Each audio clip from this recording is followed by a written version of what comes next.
Hello नमस्कार जय हिंद दोस्तों, स्वागत है आपका प्रबल डिफेंस एकेडमी में। मैं हूं योगेश शर्मा और आप पीछे देख ही रहे हैं कि आपके पास में कौन कौन सी ऐसी एंट्री स्कीम रहती हैं जिनके तहत आप एयरफोर्स में पायलट के लिए अप्लाई कर सकते हैं। ठीक है, क्योंकि देखिए जैसे कहा भी जाता है कि तूफानों से आंख मिलाओ, सैलाबों पे वार करो, छोड़ो मल्लाहों का चक्कर, तैर के दरिया पार करो। यानी अगर आपने ठान लिया है पायलट बनने का तो वो सपना भी साकार हो सकता है। बस आप मेहनत से बिल्कुल मत घबराइएगा और जो सिलेबस जो पाथ बनाया है एयरफोर्स ने, जहाँ जिस रास्ते पे चल करके आप पायलट के लिए अप्लाई कर सकते हैं और आप इंडियन एयरफोर्स में पायलट बन सकते हैं, तो उस रास्ते पे आप बढ़ते जाइए। देखते हैं वो कौन सी एंट्री स्कीम है जिनको अप्लाई करके या जिनकी प्रिपरेशन करके आप इंडियन एयरफोर्स में पायलट बन सकते हैं। तो स्टार्ट करते हैं। आप इंडियन एयरफोर्स में फ्लाइंग जो ब्रांच हैं एज अ पायलट के लिए आप कौन कौन सी एंट्री स्कीम से जा सकते हैं, जिसमें सबसे पहली और फेमस काफ़ी ज़्यादा, इसको आप जानते ही हैं सब, सबसे पहला रहता है आपके पास में नेशनल डिफेंस एकेडमी एनडीए, जो कि ठीक है, जो कि आपको 10+2 से अपॉर्चुनिटी देता है कि आप फ्लाइंग ब्रांच एयरफोर्स के अंदर जा सकते हैं। और नॉट ओनली एयरफोर्स, आप अगर इंडियन नेवी, इंडियन आर्मी में भी जाना चाहते हैं तो भी आप एनडीए से जा सकते हैं, लेकिन हम बात कर रहे हैं सिर्फ फ्लाइंग ब्रांच की। तो अगर आपको फ्लाइंग ब्रांच ज्वाइन करना है तो आप नेशनल डिफेंस एकेडमी एनडीए के थ्रू जा सकते हैं, जिस एग्जाम को यूपीएससी कंडक्ट कराता ही है। और ये मेल और फीमेल दोनों के लिए ही है और ये एक परमानेंट कमीशन होता है, यानी शॉर्ट सर्विस कमीशन नहीं है, ये एक परमानेंट कमीशन है। इसके लिए आपकी जो एलिजिबिलिटी क्राइटेरिया है उसमें आपका भारतीय नागरिक होना बेहद जरूरी है। अगर आप भारतीय नागरिक हैं तो ही सिर्फ आप अप्लाई कर सकते हैं। एजुकेशन क्वालिफिकेशन की अगर आप बात करेंगे तो एजुकेशन क्वालिफिकेशन आपका 10+2 पीसीएम के साथ होना चाहिए। ठीक है, अगर हम बात करें एज लिमिट की तो एज लिमिट आपकी 16.5 से लेकर के 19.5 साल के बीच रहती है और फॉर्म फिलिंग की 15.5 से, यानी 15 साल 8 महीने से भी फॉर्म भर जाता है। ये आपका ज्वाइनिंग है 16.5 से लेकर के 19.5 तक आप ये कर सकते। एडवर्टाइजमेंट अगर शेड्यूल की अगर हम बात करें तो आप upsc.gov पे जाकर के आप चेक कर सकते हैं। एडवर्टीजमेंट इसका मई में और दिसंबर में रिलीज़ किए जाते हैं। दिसंबर में रिलीज होकर के उसका पेपर अप्रैल महीने में होता है और जो मई वाला है उसका सितंबर में होता है।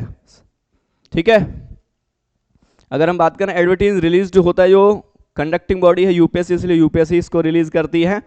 और ये आपका ट्रेनिंग शेड्यूल जो है, ये इसका national defence academy Khadakwasla Pune के अंदर आपका ट्रेनिंग होता है। तो ये सबसे पहली एंट्री है एनडीए, जिसके थ्रू आप फ्लाइंग ब्रांच में जा सकते हैं। नेक्स्ट अगर हम बात करें तो सेकंड आपके पास में रहता है सीडीएस यानी कंबाइंड डिफेंस सर्विसेज एग्जाम। इसके तहत भी आप फ्लाइंग ब्रांच ज्वाइन कर सकते हैं। जेंडर वाइज बात करें तो ये सिर्फ मेल कैंडिडेट्स के लिए होता है और ओटीए में गर्ल्स जा सकती हैं, सिर्फ ओटीए के लिए। अगर आप आईएमए एएफए, क्योंकि हम फ्लाइंग ब्रांच की बात कर रहे हैं इसलिए ये सिर्फ मेल की एंट्री ही है। नेक्स्ट बात करेंगे, ये भी परमानेंट कमीशन ही है। अगर एज लिमिट की बात करें तो एज लिमिट जो फ्लाइंग ब्रांच के लिए जो रहती है वो 20 से 24 साल रहती है। अगर वैसे मिलिट्री की आप बात करें तो 25 साल तक भी आपको मौका मिल जाता है। एडवर्टीजमेंट शेड्यूल की अगर आप बात करोगे तो ये भी यूपीएससी ही कंडक्ट कराती है, इसलिए यूपीएससी के उस पर जाकर के आप चेक कर सकते हैं। सेम ही है, मई में और दिसंबर में इसका नोटिफिकेशन रिलीज किया जाता है। दिसंबर वाले का अगेन वही अप्रैल में पेपर होता है और आपका जो मई वाला है इसका सितंबर में पेपर होता है। अगर एडवर्टीजमेंट की बात करें किसके द्वारा रिलीज किया जाता, तो अगेन यूपीएससी के द्वारा एडवर्टीजमेंट्स का रिलीज किया था, क्योंकि यही एग्जाम कंडक्टिंग बॉडी भी है। आपका ट्रेनिंग जो है इंडियन एयरफोर्स एकेडमी के अंदर आपकी ट्रेनिंग होती है। ठीक है, अगर मैरिटल स्टेटस की बात करें तो कैंडिडेट इसके लिए अनमैरिड होना जरूरी है। अगर हम एजुकेशन क्वालिफिकेशन की बात करें तो एजुकेशन क्वालिफिकेशन में आपका ग्रेजुएट, आपके पास कोई बैचलर ऑफ इंजीनियरिंग हो या आपके पास बीटेक डिग्री हो या फिर बीएससी पीसीएम में आपके पास कम से कम 60% मार्क्स के साथ में आपका होना अनिवार्य है। ठीक है, यानी आपके पास में बैचलर ऑफ इंजीनियरिंग, बीटेक जैसी डिग्रियां भी होनी चाहिए अगर आप सीडीएससी के थ्रू फ्लाइंग ब्रांच ज्वाइन करना चाहते हैं। अगर हम नेक्स्ट बात करें तो अगली एंट्री जो हमारे पास आती है, जो हमें फ्लाइंग ब्रांच में जाने का सुनहरा अवसर प्रदान करती है, तो वो हमारे पास रहती है एफकेट के जरिए भी आप फ्लाइंग ब्रांच इंडियन एयरफोर्स के अंदर ज्वाइन कर सकते हैं, जो कि मेल और फीमेल दोनों की ही एंट्री रहती है। और ये एसएससी शॉर्ट सर्विसेज कमीशन, जो कि सिर्फ रहता है फॉर मैन वोमेन दोनों के लिए। अगर एज की अगर हम बात करें तो एज जो हमारा रहता है 20 से लेकर के 24 साल के बीच रहता है। अगर आप एडवर्टीजमेंट शेड्यूल की बात करोगे तो अगेन इसका जून में और दिसंबर में इसका नोटिफिकेशन आउट होता है, जिसे आप fcat.cdse.in वेबसाइट पर जाकर के आप देख सकते हैं। एडवर्टीजमेंट रिलीज किया जाता है इंडियन एयरफोर्स के द्वारा क्योंकि इंडियन एयरफोर्स के द्वारा ही अपना एग्जाम कंडक्ट कराया जाता है, ये यूपीएससी कंडक्ट नहीं कराता है, इस चीज़ को ध्यान रखें।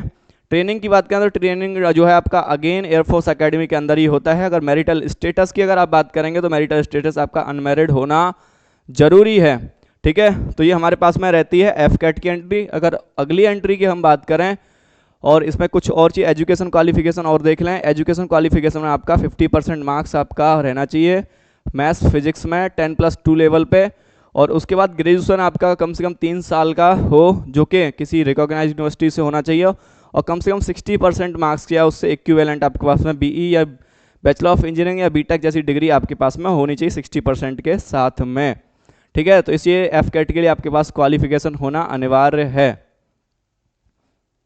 अगर आप नेक्स्ट एंट्री की बात करें तो नेक्स्ट होती है आपकी एनसीसी स्पेशल एंट्री, जो मेल फीमेल दोनों के लिए होती है, और परमानेंट कमीशन के लिए होती है मैन के लिए, और शॉर्ट सर्विस कमीशन के लिए होती है मैन वुमेन दोनों के लिए। अगर एज लिमिट की आप बात करेंगे तो एज लिमिट होती है इसकी 20 से लेकर अगेन 24 साल के बीच में। एडवर्टीजमेंट इसका जो रहता है वो जून और दिसंबर में रिलीज़ किया था, ये भी fcat.cdse.in की वेबसाइट पे आप जा करके चेक कर सकते हैं।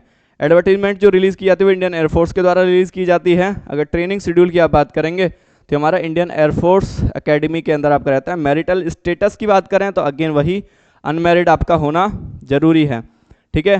तो ये आपके पास में हुई एनसीसी एंट्री। नेक्स्ट अगर आप बात करोगे इसी में एजुकेशन क्वालिफिकेशन को अगर आप देखें तो एजुकेशन क्वालिफिकेशन आप देख रहे हैं कि मैथ्स और फिजिक्स के साथ में आपका 50% मिनिमम के साथ में 10+2 का होना जरूरी है, कंपलसरी है। अगर ये नहीं हुआ तो आप इसके लिए अप्लाई नहीं कर सकते हैं। नेक्स्ट आपका ग्रेजुएशन भी होना चाहिए कम से कम 3 साल किसी रिकॉग्नाइज यूनिवर्सिटी के से, और 60% मार्क्स कम से कम होना चाहिए। अगेन आपके पास बीटेक या फिर बैचलर ऑफ इंजीनियरिंग जैसी डिग्रियां आपके पास होनी चाहिए। तो ये आपके पास कुछ एंट्री जो हमने देखी, सबसे पहले एनडीए, फिर सीडीएस, फिर एफकेट, देन एनसीसी एंट्री।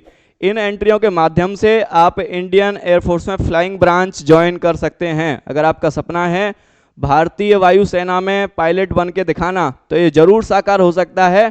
आप इन एंट्रियों के माध्यम से ही आपका एज और एजुकेशन क्वालिफिकेशन अगर क्राइटेरिया फुलफिल करता है तो आप इस चीज़ को जरूर सुनिश्चित करें और इन फॉर्म को अप्लाई करें और अपने सपने को साकार करें। जय हिंद।